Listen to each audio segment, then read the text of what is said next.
It's very clear. Hang on, I'll make sure my mobile's on mute. Yeah, Okay. we're good. There we go. No distractions. So we're gonna talk about the everything is gonna about mobility. So All if you right. can just talk about yourself and what you do so Sure. far. Yeah. Okay. My name's Kane. I'm the Director of Information Security Services at Integral Partners. We're a boutique identity and access management consultancy. I'm responsible predominantly for privileged access management, and where that gets really interesting is the adoption of mobile devices for authenticating users' identity into both commercial systems like your bank, like PayPal, but also into company systems, your databases, your email, and so forth. Oh, okay. Okay. So do you think mobiles, when they say cybersecurity, does it exclude the mobile devices or it include the mobile devices? I'd say that just having been to Gartner's 2017 Identity and Access Management Conference in Las Vegas last week, there was a real focus on using mobile devices for determining risk factors associated with an employee. Let me give you an example. Right now, I'm in beautiful Bellingham, Washington, and my laptop is here, my mobile device is here with me. Not 20 minutes ago, as we were doing the setup here, I got a mobile authenticator message that I was trying to log in from the United Kingdom. Now, obviously, I'm not in the United Kingdom right now, and the only reason that I got that is that the mobile authenticator has a bit of user behavior analysis in it that says, okay, Kane's laptop, Kane's phone are in the same location. If this login comes from another location, it's probably suspect. It's probably a higher risk authentication. And the advantage of that mobile authenticator app, as opposed to something like a two-factor SMS-based authentication, is that it's exponentially more difficult for a third-party attacker to intercept it at the handset layer or to spoof it through the SS7 routing. Does that make sense? Yeah. Okay. So we're going to see a big focus, I'd say, in 2018 in verifying users' identities through their mobile devices. The other thing that gets interesting when we talk about the class of mobile device, devices are starting to personify users' identities. So right now, I load up Amazon and I order more laundry detergent. You can see there's a use case where I just ordered more laundry detergent. That makes sense. Transition that just a little left. Let's say you've got a device in your house that's a button that you press and it says, hey, I'm out of laundry detergent. Click the button. Amazon sends me more laundry detergent. Great service. I still hit the button. I think as we're going to see moving into the future, we're going to have interconnected devices where there's no me hitting the button, there's no me calling up my mobile browser and saying, hey, I need this. Something will just reorder that for me. And that's where device authentication is going to become very important, because if something is acting on my behalf, whether it's a dash button or a speaker or a phone or some other system, my refrigerator, if I ever break down and get a smart fridge, I think that the interesting problem is around fraud and around user intent as to whether or not the user actually meant to do that. Did they want more laundry detergent or more milk or more eggs or whatever the simple thing we're buying here is? And that's going to force down more focus, not just on user behavior, as I'd spoken of earlier, but also in terms of device identification, making sure that the device is in a trusted state. I, as a user, for example, you as a user, we can do multi-factor authentication. Something can say, hey, are you sure you wanted to do that? Devices can't do that right now. So I think what we'll see in like the mobile device management space is a lot more focus than we currently have on determining, is the device rooted? Is this a new device? Like right now, if my device is not rooted. But if I got a login authentication attempt from a rooted Android device running maybe in the same location as me, I'd sure want to have that device blocked as an end user.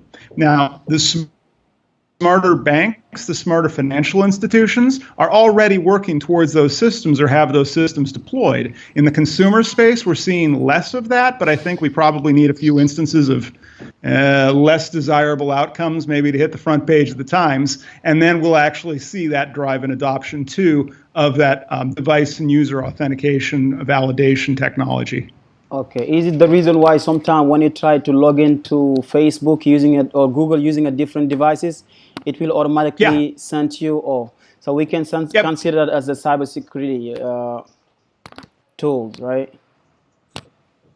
Absolutely, absolutely. And really, if you think about it, new employees joining the workforce right now see that as normal. They see that when they use Facebook from their friend's mobile or when they're in Google, trying to get into Google from an unknown device or a new browser, that it prompts them for two-factor or multi-factor authentication, which it should. So these new employees entering the workforce are finding they go to work at, I don't know, Global 1000 company, and all they've got is this one magical password that they change every 90 days, and they're thinking, wait, am I working at a dinosaur? I thought I was working at a marketing firm. I thought this was a cool, hip place.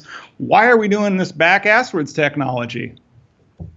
Yeah, exactly. I realize it too many times. Sometimes when I try to use a different device to log into my Facebook account, it will just ask me exactly if you already know these devices. Google have it on the Gmail account. Like sometimes when it trying to log into a different Google to a different device using a Google account, it will automatically ask you to verify it in different ways. So. Yeah, I think that that's really a powerful technology. And when we're seeing that combined with user biometrics, now not fingerprint biometrics, I'm not in favor of those, but facial recognition biometrics that can't be spoofed by holding a picture in front of your face and then waving it up and down to make the eyes blink, like what happened earlier this year with the Chaos Computer Club, right? I think that the facial-based identity verification like I have on my Surface Book here, when tied in, becomes exponentially harder to defeat. And that's really the goal of all cybersecurity initiatives, is to make it marginally more expensive for an attacker to attack you, whether you're an individual, whether you're an organization. If I'm a burglar and House A has a standard door with just one lock, House B has a deadbolt, and House C has a security system, right? I'm going to go after House A right there because they've just got that single. Maybe they've even got an unlocked window. And that's what we're seeing in the cybersecurity space, is that the attackers, they're in business too, in all candor. They're going for the lowest cost to gain a foothold into an organization's network. Often that is through those unlocked doors and windows, whether it's not using multi-factor authentication or whether it's taking a mobile device, loading a special piece of software, mailing it to the company's mailroom, letting it sniff their Wi-Fi networks for a week, and then getting it shipped back to them. It's a great attack model, by the way. That's that cheaper cost for the attacker so that they can keep up their profit margins. All of us suffer. Actually, the insurance and reinsurance market also suffers a direct consequence when companies and organizations don't adopt these simple security measures.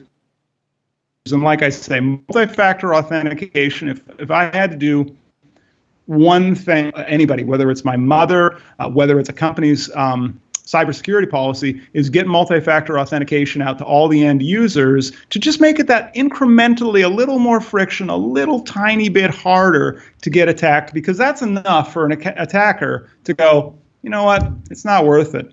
Now, that doesn't apply if you're dealing with APTs, your advanced persistent threats, right? If North Korea is coming to get you, you've probably got a better budget than me, right?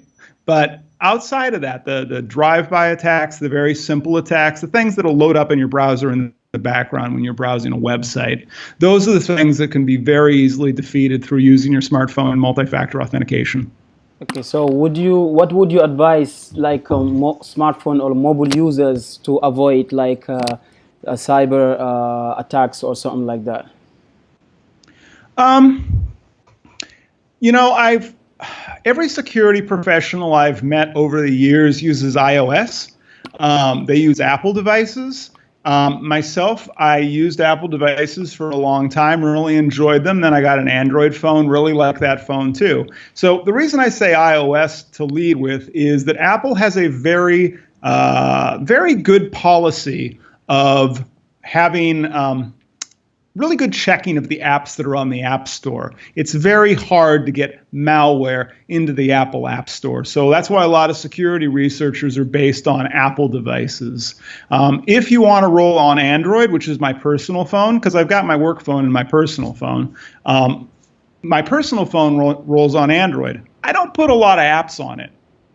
I really don't. I've got my browser, I've got Twitter, I've got a few other apps, my email and whatnot. But in general, I'm not downloading the hottest, latest, coolest, funnest game because those, when they're not from top tier publishers, often can have additional risks. So that's one of the things that I do on my personal phone is only going after real top tier, well-known commodities. The second thing that I run on my device, there's a ad blocking piece of software that I use that is a real-time proxy between my phone and the internet, and it does malware detection as well as ad blocking. And while I recognize that ads are a lifeblood of a lot of these applications that we see on mobile phones, especially the free applications, the disadvantage of that is over the past 5 years, we've seen a prevalence of malware distributed through ad networks. Right now, it's cryptocurrency miners in the desktop space where a malvertising campaign will distribute a malware miner to your desktop, and apparently they can remain persistent. But the same thing is true on mobile phones. We see things where the ad network, when compromised, can download malware. It's not being checked by Google Play. It's not being checked by iOS. And it can then, if it can get a toehold, if you don't have a recent security update on your mobile, it's going to probably be able to get a longer dwell time on your mobile to exfiltrate data. And that becomes a real material concern because if you think about it, we keep a lot of secrets on our mobile phones, right? All of your text Exactly, yeah. messages, all of your emails, all of your personal data. I can walk out of my house, take a lift, go to the grocers, and get all the way home without having taken my wallet. Somebody steals my mobile phone from my hand, it's bad. Somebody steals my mobile phone by rooting it, by access to it, by me not having a recent security patch on that device. That's absolutely terrifying because that's everything I've got. The other thing I'd say to really help with mobile security threats on mobile devices is to use a biometrically enabled I'd say a biometrically enabled password safe or password vault on your mobile device that makes it exponentially easier for you to have a different password for each app and for every website. That's good security hygiene. And the reason that I say that, if you think about it, a couple of years ago, Yahoo got hacked, just a tiny bit, just 3 billion user accounts got hacked. All of those passwords are up for sale on the dark web, have been for some time. LinkedIn's been hacked in that fashion. Dropbox has been hacked in that fashion. That's quite common. So by having a different password for every app that's requesting not a Facebook or not a Google or not a LinkedIn-based authentication OAuth, but it's requiring traditional username password-based authentication. Having that mobile phone allows you to have a different password rather than, that one password that's 8 characters that you've been using since 1995 because it's a really good password and nobody's going to guess. Folks have guessed that, right? It's not very hard for them to actually acquire that password. And so by going, I'm going to log into this thing, it's done an upgrade. I just got an app that upgraded on me the other day. It was like, you need to log in again. I have no idea what the password is. Not a clue, right? I have to call up my vault, get out the password, put it in there, and keep going. But that's a lot safer than going, it's the same password that I use at work. Gmail password it's all very convenient. That's all banks make money. Yeah, so there is couples of like application on the Play stores, on the App Store, or even on the Google Android. Okay, okay, there Let's is read that bit. Let's redo that bit. We lagged there. okay, there is a lot of applications that says, oh, you can make the phone faster. They name it like some of them apps names like Boost, for example, Boost, Mobile Booster, or whatever. Do you think we can trust Sure. those apps to put on our phones to be able to to make it faster, or to remove some couples of viruses or malwares? Say, Symantec and Norton and other antivirus manufacturers that are selling that product that can actually do detection on the device. Those don't use anything that's kind of in that free and is going to ask for a lot of system level permissions. Typically, is not good software to put on your mobile. Case in point, BankerBot right now in the UK and the EU. BankerBot is either a third or fourth stage malware dropper that we're seeing happen, where the user will download some boost application, like you said, it's going to fix my battery or whatever they claim, right? And it passes Google Play a little while at Google, and it passes level 2. After a while, it downloads another piece of software, and it's encrypted. The next thing it does, a little while later, downloads the decryptor. After that, finally downloads the malware. Google's not checking for this stuff. And what BankerBot and similar ilk will do is they can do SMS-based interception on your handset, because to get to that point, you've already said, yeah, I want all these system permissions, and you just keep clicking through because people have, system permission fatigue. It's asked me for another system permission. Fine, I'll give it to it. At that point, once they can get into your SMS messages, and this is happening in the EU right now, where a third-party attacker will log into a user's bank account, then because they have a compromised handset, even though it's in the user's pocket, they can intercept that SMS message that says, hey, we see you're trying to log in from Russia. Is that okay? Right? And it sends them an SMS short code. Because they've got a BankerBot on that handset, they can actually intercept that, send it to the attackers, get into the user's bank account, transfer funds, all with no user interaction. And all because, as you said, the users downloaded some kind of system utility or boost application. Those are typically, they're not all bad, but I'd say be very careful in that kind of malware detection on your device that's stronger than the Google Play Store is enforcing right now. So is it recommended for the mobile users, for example, mostly on Android, because Android usually it doesn't have too much restrictions, but is it recommended for people who use Android when they download a mobile app, they go to open the settings and go to the app and check what these apps will access on their phones, like camera or messages or Yeah, and that really depends on the version of Android that you're rolling on. So I know on older versions, it tended to be a little more freeform and permissive. And on more recent security updates, it actually will request only what the application needs. And the reason there is the behavior of the end user. My mom is not going to go into her settings. I think she can find her settings if I'm helping her, but she's not going to go check all those permissions. And the same thing, go to the other end of the spectrum, right? My kids, same story. They're not going, they just downloaded the app. They just want it to work. They're not checking, are all these necessary? Does it need access to my phone? Does it need access to my microphone? Is that cool, right? Most people don't do that. And that's, of course, where the attackers know that there's a profit margin to intercept data, because that's not a normal user behavior outside of the security researcher crowd and, frankly, the tinfoil hat researcher crowd, where people are just a little spooked about what's on their phone. Okay. So for you, what is the best mobile operating system that's more restricted to avoid the cybersecurity attacks, like cyber attacks? I don't know. I hear those burner phones are pretty good. You know, the old like 3G SMS devices. It's very hard to do anything with those, and they are functionally disposable. They also don't have much functionality. And beyond that, I'd say every smartphone researcher and every security research I know really does roll on iOS just because has historically been more secure. This is not an endorsement of Apple's products. This is just what I see in the marketplace. I might be a bit of an anomaly, but I'm also pretty paranoid about what I put on my device. Exactly. So you would prefer iOS over Android operating systems?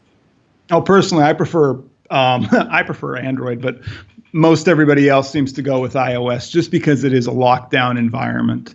So what about BlackBerry versus the Android operating system? Yeah, I remember BlackBerry. They still are in existence. I was at Gartner's show, actually, and there was an analyst giving a briefing about BlackBerry's mobile device management and security, and they topped in the Gartner ratings. They really were at the top of the chart for security. But when it came to any other category, nobody was in favor of BlackBerry. Nobody was saying, yeah, BlackBerry's got a good user interface or a good experience or good user management. It was all about security. The problem with that was nobody really liked it. It just existed and everyone agreed, yeah, it's secure. Gartner agreed, yes, that's secure, but not that user-friendly. And that's the trade-off, I think, in all of these is ease of use as well as how user-friendly it is. And I think with the bring your own device strategy, that's also bringing changes into the corporate workplace where if an employee wants to use her Android device, but the company standard for email is iOS, they have to decide, do we make a policy exception? Do we buy her a phone? Do we invest in some kind of mobile security for the enterprise that covers both of those platforms? How do we actually dance that? I think a lot of companies struggled through that over the past couple of years, and now we've got vendors out there, Mobileye and AirWatch and so on, that are actually purporting to provide some degree of security on both Android and iOS devices, as well as BlackBerry providing security that covers both their handsets as well as Android and iOS. So do you see any difference between the different companies that makes the same Android, make their phones on the Android operating system? Do you think there is a difference in terms of security, or as long as it's Android devices is the same security level? I'd say for the first month that you own the phone, the security is about the same. Month 2, that's where it matters. Right now, my device gets monthly security updates because the vendor publishes monthly Android security updates. A lot of them don't.